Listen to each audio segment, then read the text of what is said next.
আগে আমাদের ধারণা ছিল যে মূত্রথলির টিউমার এই রোগটি বুঝি খুব কমন না, কিন্তু আমি নিজেই ইউরোলজিস্ট হবার পর থেকে খুব অবাক হয়ে লক্ষ্য করছি যে নারী পুরুষ কেউ বাদ যাচ্ছে না এই রোগ থেকে এবং খুব একটি আনকমন রোগ নয়।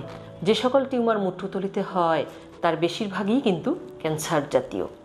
যারা ধূমপান করেন তাদের ক্ষেত্রে এই রোগের আশঙ্কা বেশি, চা কফি অতিরিক্ত পরিমাণে পান করা, এছাড়া যাদের ক্ষেত্রে রঙের সাথে জড়িত কাজ করেন যারা, বিশেষ করে যারা পেইন্টার, বিভিন্ন জায়গায় রং করেন, রং নিয়ে কাজ করেন বা বিভিন্ন রকম হেভি মেটালগুলো ডিল করেন, কারখানায় কাজ করেন, তাদের ক্ষেত্রে কিন্তু মূত্রথলির ক্যান্সার হবার আশঙ্কা খুবই বেশি।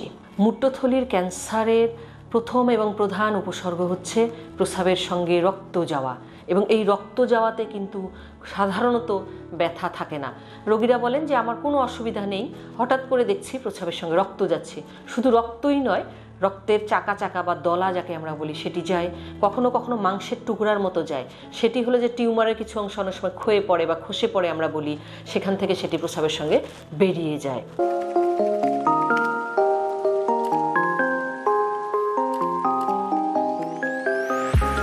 আলোচনা করছি মূত্রথলিতে টিউমার নিয়ে। আগে আমাদের ধারণা ছিল যে মূত্রথলির টিউমার এই রোগটি বুঝি খুব কমন না, কিন্তু আমি নিজেই ইউরোলজিস্ট হবার পর থেকে খুব অবাক হয়ে লক্ষ্য করছি যে নারী পুরুষ কেউ বাদ যাচ্ছে না এই রোগ থেকে এবং খুব একটি আনকমন রোগ নয়। মূত্রথলিতে টিউমার বিভিন্ন রকম হতে পারে ক্যান্সার জাতীয়, হতে পারে ক্যান্সার জাতীয় নয়, কিন্তু যে সকল টিউমার মূত্রথলিতে হয় তার বেশিরভাগই কিন্তু ক্যান্সার জাতীয়। কি কি কারণে হয়? বেশিরভাগ সময় তো আমরা একটা দেখি যে বয়স বাড়ার সঙ্গে সঙ্গে এই রোগগুলোর আশঙ্কা বেড়ে যায়। যারা ধূমপান করেন তাদের ক্ষেত্রে এই রোগের আশঙ্কা বেশি, চা কফি অতিরিক্ত পরিমাণে পান করা, এছাড়া যাদের ক্ষেত্রে রঙের সাথে জড়িত কাজ করেন যারা, বিশেষ করে যারা পেইন্টার, বিভিন্ন জায়গায় রং করেন, রং নিয়ে কাজ করেন বা বিভিন্ন রকম হেভি মেটালগুলো ডিল করেন, কারখানায় কাজ করেন, তাদের ক্ষেত্রে কিন্তু মূত্রথলির ক্যান্সার হবার আশঙ্কা খুবই বেশি। এখন রোগীরা এছাড়া জেনেটিক ফ্যাক্টর তো আছেই, যে আপনার বংশগতভাবে কিছু রোগের ঝুঁকি থাকেই। রোগীরা কি উপসর্গ নিয়ে আসেন?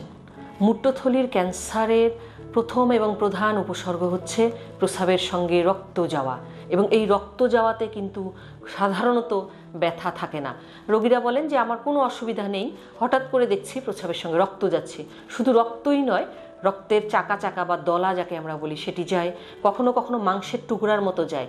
সেটি হলো যে টিউমারের কিছু অংশ অনেক সময় ক্ষয়ে পড়ে বা খসে পড়ে আমরা বলি, সেখান থেকে সেটি প্রস্রাবের সঙ্গে বেরিয়ে যায়। তাহলে প্রধান উপসর্গ কিন্তু রক্ত যাওয়া।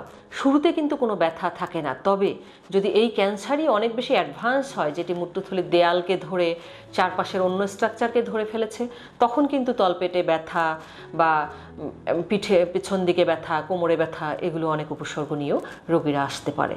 এছাড়া কি উপসর্গ থাকতে পারে? সেটি হলো অনেক রোগীই কিন্তু ঘন ঘন প্রস্রাব, মনে হয় যে প্রস্রাবে চাপ আসলে আটকাতে পারি না, সঙ্গে সঙ্গে যেতে হয়, এরকম ইরিটেটিভ সিমটম নিয়েও আসতে পারেন।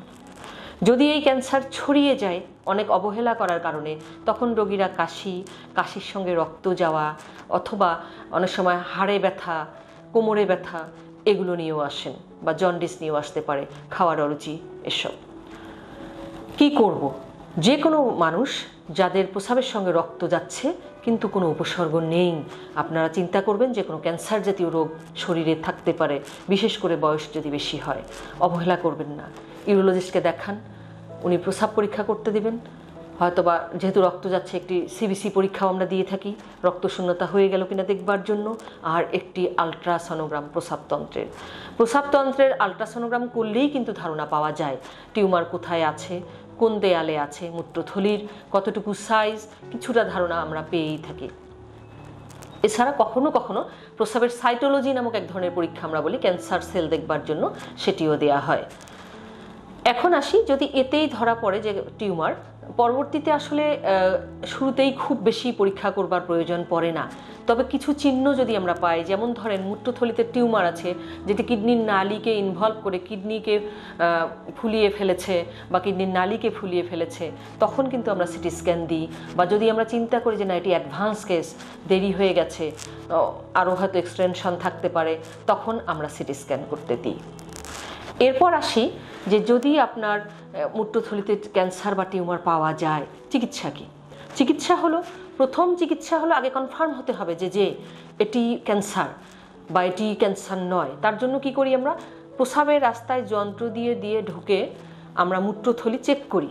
সেখানে দেখা যায় যে টিউমারটা কোথায় আছে, কিভাবে আছে, কতটুকু সাইজ, একটি না একাধিক, এগুলো। এবং ওই সেটিংয়ে যদি টিউমার পাওয়া যায় সেটিকে কেটে বের করে নিয়ে আসা হয়। বের করে নিয়ে এসে সেটি মাংস পরীক্ষা করতে পাঠানো হয়।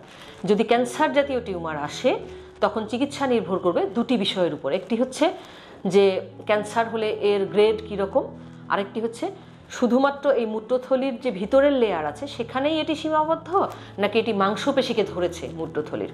যদি মাংসপেশিকে না ধরে থাকে তাহলে কিন্তু ফার্দার অপারেশন না করে ইন্ট্রাভেসিক্যাল থেরাপি দেওয়া হয়, যেটি বিভিন্ন রকম থেরাপি আছে, হাই গ্রেড হলে বিসিজি দেওয়া হয়। আর যদি দেখা যায় যে মাংসপেশিকে ধরেছে দেয়ালের, সেক্ষেত্রে কিন্তু দ্বিতীয় ধাপের চিকিৎসা হলো মূত্রথলি কেটে ফেলে দিয়ে অন্য ব্যবস্থা করে দেয়া প্রস্রাব করবার। এখন চিকিৎসা নির্ভর করবে আপনি কোন ধাপে এসেছেন। যদি প্রাথমিক অবস্থায় যখন আসছেন আপনি ডক্টরের কাছে তখনই এটি ছড়িয়ে যায় ডায়াগনোসিসের সময়ই, তাহলে কিন্তু কোনোটাই করা হয় না। তখন যেটা করা হয়, সান্ত্বনা স্বরূপ তাকে তখন কেমোথেরাপি, আমরা যেটাকে বলি প্যালিয়েটিভ ট্রিটমেন্ট, এগুলো দেওয়া হয় অনকোলজিস্টের পরামর্শ অনুযায়ী। তো প্রস্রাবের সঙ্গে রক্ত গেলে, বিশেষ করে যদি ব্যথা না থাকে, অবশ্যই সচেতন হবেন। এটা নিয়ে অযথা সময় ক্ষেপণ করে বিপদ ডেকে আনবেন না। ধন্যবাদ।